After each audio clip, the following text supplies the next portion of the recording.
Hello friends, कैसे हैं आप सब। स्वागत है आप सभी का आज की मार्केट चर्चा में। आज मार्केट में सुबह से ही मूड माहौल काफ़ी अच्छा था।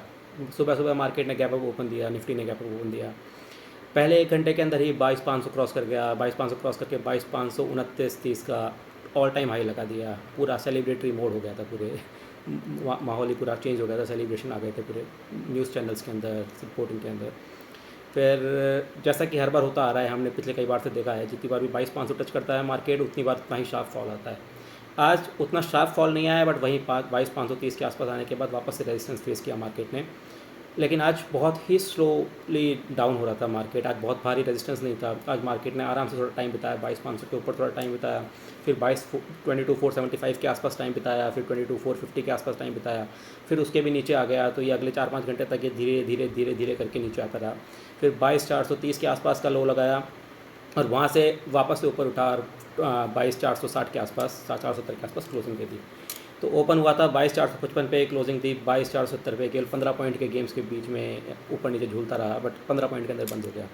तो जो लोग टेक्निकल एनालिसिस समझते हैं, जो लोग कैंडलस्टिक समझते हैं, उन्हें समझ में आ जाता है कि ये जो पर्टिकुलर पैटर्न बनता है, आज जो कैंडल बनाई है इसने अपने निफ्टी ने, उसे बोलते हैं डोजी। डोजी का मतलब है कि मार्केट में इंडिसिसिवनेस है। अभी मार्केट को समझ में नहीं आ रहा है कि अभी ऊपर जाऊँ कि नीचे जाऊँ। ना तो सेलर्स बहुत हावी हो पा रहे हैं, ना बायर्स बहुत हावी हो पा रहे हैं। दोनों ही डोमिनेट करने की कोशिश कर रहे हैं। ठीक है, तो ऐसे टाइम पे थोड़ा सा कॉशन रखना चाहिए, क्योंकि जो कल की कैंडल होगी, या अगले कल या परसों या अगले 2-3 दिन में जो कैंडल होगी, उससे डिफाइन हो जाएगा। अगर ऐसा हो सकता है कि 22,500 क्रॉस कर जाए। अगर 22,500 क्रॉस करता है तो हो सकता है कि पॉजिटिव साइड में ब्रेकआउट आ जाए, एंड देन पॉजिटिव साइड में थोड़ा मूवमेंट और दिखे हमें, कम से कम 100-200 पॉइंट्स का।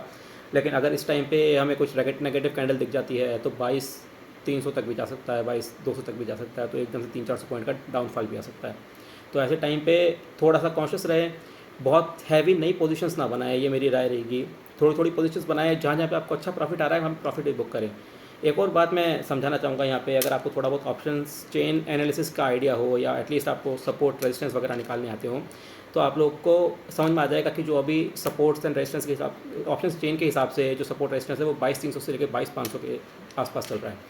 इसका मतलब ये है कि 22,500 पे बहुत ज़्यादा कॉल राइटर्स बैठे हैं। वो मतलब मैक्सिमम है, वो लोग ऊपर जाने देंगे नहीं, एटलीस्ट इस साइकिल में नहीं जाने देंगे। ये उनका टारगेट रहेगा इस वीकली एक्सपायरी जो कि थर्सडे को होगी। तो और अगर इससे ऊपर जाता भी है तो 22,550 पे भी काफ़ी है, 22,600 पे भी काफ़ी है। तो ऐसा लग रहा है कि ऊपर तो रेजिस्टेंस काफ़ी है। अगर आप डाउन साइड में देखेंगे तो डाउन साइड में द सपोर्ट इज़ एट 22,300, 22,300, क्योंकि 22,300 पे आपको बहुत ज़्यादा पुट राइटिंग दिख रही है। तो इसका मतलब ये है कि डाउन साइड जो है 200 पॉइंट्स डाउन जाने की चांसेस बहुत अच्छे हैं, बिकॉज बीच में कोई अच्छा खासा सपोर्ट नहीं है। बट अब जाने पे एवरी 50 पॉइंट्स पे थोड़ा बहुत रेजिस्टेंस मिलेगा। तो अगर ऊपर जाना है तो बायर्स को बहुत जोर लगाना पड़ेगा, एज़ कम्पेयर टू इफ अगर नीचे जाना है तो सेलर्स को उतना जोर नहीं लगाना पड़ेगा। सेलर्स सीधे 22,300 तक ले आएंगे, 200 पॉइंट्स यहाँ से बहुत ईजीली नीचे ला सकते हैं। तो ऐसे टाइम पे राय ये रहती है कि आप लोग प्रॉफिट भी बुक करते रहें। मार्केट ऊपर जाएगा, ये तो पूरी तरह से मार्केट से एग्जिट तो करना नहीं है, ऐसा नहीं है। मार्केट तो कभी ना कभी ऊपर जाना ही है अगले 3-4-5-10 दिन में। तो आप बने भी रहें, होल्ड भी करें, अपने अच्छे स्टॉक्स को होल्ड करें, पर जहाँ पे आप अच्छा खासा पैसा बना चुके हैं वहाँ पे थोड़ा सा अपने आप को डी लेवरेज कर लें, थोड़ा सा अपने आप को लाइट कर लें, थोड़ा सा कैश हाथ में रखें। तो ये तो हुई मेनली निफ्टी की बात। बट अगर निफ्टी के इतर हमने देखें, बैंक निफ्टी की बात करें तो बैंक निफ्टी अब तक काफ़ी अच्छा खासा चल रहा था। अगर हम मिड कैप और स्मॉल कैप स्टॉक्स की बात करें तो उन्होंने तो रिकॉर्ड तोड़ दिया। बहुत both mid cap and small cap have crossed almost 2%, 3%, have shown 2%, 3% का अपसाइड टुडे। तो मतलब उस उनमें है आज। और ब्रॉडर मार्केट अगर देखा जाए तो ब्रॉडर मार्केट में भी काफ़ी अच्छी खासी तेज़ी थी। अगर आप स्टॉक स्पेसिफिक देखेंगे तो बहुत सारे स्टॉक्स ऐसे थे जो 5%, 6%, 7%, आज कुछ अलग ही चल रहा था आज।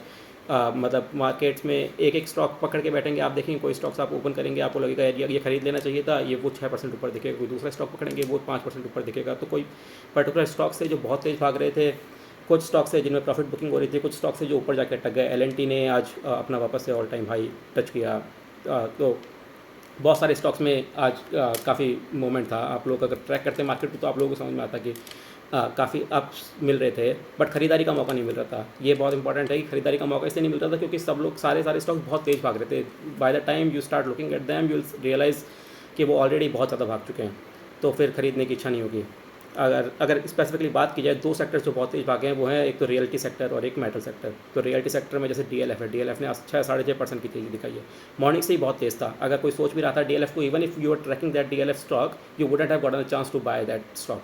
क्योंकि आज बहुत तेज उसने, आप सोचेंगे कि यार अभी रिट्रेस होगा तो थोड़ा खरीदूंगा, थोड़ा सा एक बार मुझे डाउन दिखा दे तो खरीदूंगा, वो डाउन दिखाने को तैयार ही नहीं था। सिमिलरली गोदरेज प्रॉपर्टीज़ तेज था। मेटल्स की बात की जाए तो SAIL, NALCO, JSW steel, Jindal steel, Tata steel, सारे ही बहुत तेज तेज भाग रहे थे, 4-4, 5-5% की तेज़ी दिखा रहे थे। जिंदल स्टील की तो हमने लास्ट वीक बात भी की थी, तो जिंदल स्टील में आज प्रॉफिट बुकिंग करने का टाइम था, मैंने भी थोड़ी सी अपनी पोजीशन स्लाइड की है। तो जिंदल स्टील में आई थिंक आप लोगों ने अच्छा प्रॉफिट बना लिया होगा अगर बना पाए तो। बेल की हमने लास्ट वीक बात की थी, तो बेल में भी आज बेल में 4.5-5% की तेज़ी थी। तो काफ़ी अच्छा, मतलब बहुत बहुत सारे स्टॉक्स हैं जो 5-5% की तेज़ी दिखा रहे थे, खरीदारी का मौका नहीं दे रहे थे, बट आपने प्रॉफिट बुकिंग ज़रूर कर लेनी चाहिए ऐसे टाइम पे। अभी अगर मेन स्टॉक की बात करें कि अभी कौन सा स्टॉक है जो मुझे लगता है कि कल भी अच्छा मूवमेंट दिखता है, आज तो अच्छा मूवमेंट दे ही रहा था, कल भी अच्छा दिखता है, तो वो रेलवे सेक्टर से मैं एक स्टॉक लेके आया हूँ। रेलवे सेक्टर में है IRCTC। Most of the folks know what IRCTC does, right, कि वो केटरिंग में है, जो भी रेलवे रिलेटेड केटरिंग होती है, जो भी रेलवे रिलेटेड टिकट बुकिंग होती है, रेलवे की जो भी पैसेंजर रिलेटेड सर्विसेज हैं, सब काम IRCTC करता है, एंड IRCTC की मोनोपोली है उसमें, क्योंकि IRCTC is the only company that does all this. तो उसी प्लेटफॉर्म से आना पड़ेगा, आप थ्रू पेटीएम करवा लो या आप गूगल पे के थ्रू करवा लो, आप कहीं से फ़ोन पे से करवा लो टिकट, आपको IRCTC के प्लेटफॉर्म के थ्रू ही टिकट कराने पड़ेंगे, एंड केटरिंग पे आपको IRCTC के थ्रू लेनी पड़ेगी। तो मतलब अगर फ्यूचर आउटलुक की बात की जाए तो काफ़ी अच्छा है ये, फंडामेंटली बहुत अच्छा स्टॉक है ये। आज टेक्निकली भी बहुत अच्छा ब्रेकआउट टाइप्स दिखा रहा था।